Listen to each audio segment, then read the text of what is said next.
what I mean when I'm referring to consciousness. For me, consciousness is an existential truth. It's not a concept or a metaphysical idea or some sort of spiritual theology. Consciousness is an existential truth for me, and I hope it will be for you if it isn't already, in that it is an essential part of our being, and in my experience, it is the foundational matrix of our being. So consciousness is not the appearances, it's not the awarenesses we have in our lives, but the field of being in which those awarenesses occur and our lived experience is formed.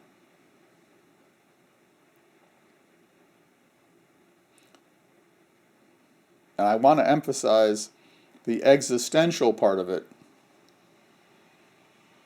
that this is at the core of our very existence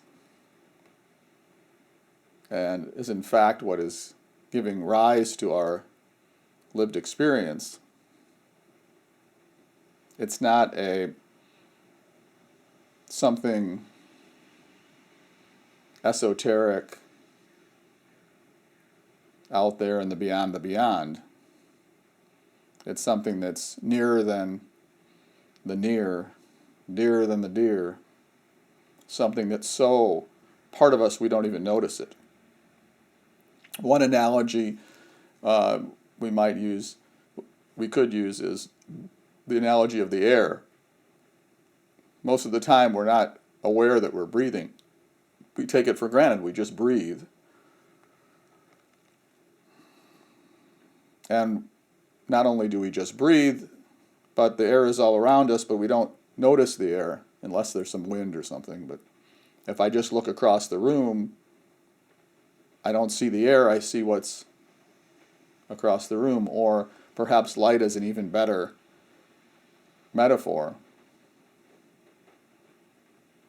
All right, I'm generally not, unless I'm an impressionist painter and I'm trained to notice and to paint light, unless I've trained myself to notice that, I just notice what the light is falling on, the objects that the light is illuminating.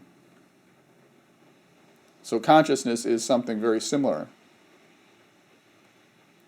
Or, that's probably too strong of a statement, but consciousness fits to some extent that metaphor of the air and of light. These are things that we take for granted, that are part of our everyday lives. If we didn't have light, life as we know it wouldn't exist on this planet. Photosynthesis and so forth. I mean, everything is made of light. But we don't notice the light, we notice the things that appear in the light. This is the same kind of thing that's happening with consciousness. We have consciousness. In fact, consciousness is what we are, but we don't notice it. It's so familiar. It's so familiar, like the air and like the light, that unless we're attuning our attention in a particular way, we don't notice that it's there. And like the air and like light, it's more or less equally distributed. In other words, there's air is everywhere in the room. Light is everywhere to a lesser or greater degree.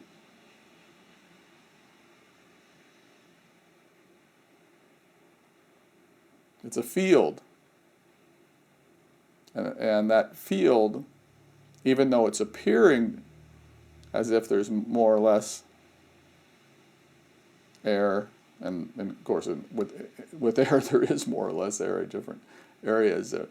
And I'm not a physicist to use this metaphor as well as I would like to right now. but that equal distribution of air and light at the superficial level that we notice, and the omnipresence and timelessness and boundarylessness of consciousness, there are some parallels to be drawn. One of them is that when the light is falling on various objects and motion is happening, things are moving around, and the light is illuminating them. The light seems to be not so concerned with what it's falling upon, the same way that consciousness is not so concerned. Consciousness is equally manifesting, illuminating the movement. And if you go into the existential experience, what you'll notice, and I'm not talking about the truth, I'm talking about what you notice, is that consciousness seems to be stable. It seems to be equally distributed in a stable field in which other things are appearing and disappearing. The movement is happening in the field of consciousness. Consciousness isn't moving. Much the same way it appears in our superficially, that the light really isn't moving around so much, right? We notice it, of course, when the light is beautiful or that sort of thing. But the movement, the action, is more in the objects that the light is illuminating. That's the metaphorical part I'm trying to get across. And because light has that equal distribution, or has some qualities of equal distribution, we can use that to articulate a bit about consciousness, that experience is arising in consciousness. Consciousness is illuminating experience the way light is illuminating the objects of sense in the environment. Of course, these are just crude metaphors, but I want you to get the idea of what I'm talking about with consciousness and why it's important. That equal distribution and that fact that the duration, when things arise in consciousness and they appear and disappear, there's a duration to that. There's a duration to the movement. There's a duration to the illumination. And that duration is what we call time. And there's also, in the illumination of what we see, distance. Things look further away and closer, and there's a figure ground formation in our visual field. So there's a distance. So the same way that light is illuminating movement and action, time, and distance, how far away or how close, space, consciousness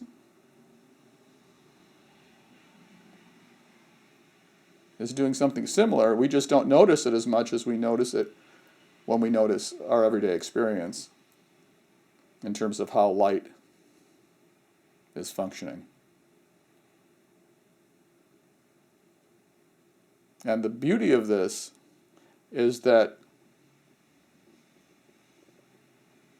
we have a state of being that is more stable than what is appearing in it. In other words, we have a consciousness that is comprehending, that is giving rise to, that is the very source of all the action that you see, all the action that you experience, all the action that appears to be happening. That's happening in consciousness. And that omnipresent, equally distributed, independent of time and space, in fact, that thing in which time and space is arising. And again, I'm not talking about that so much from a metaphysical, theological philosophy as I am in how it actually, phenomenologically, how our experience appears to us.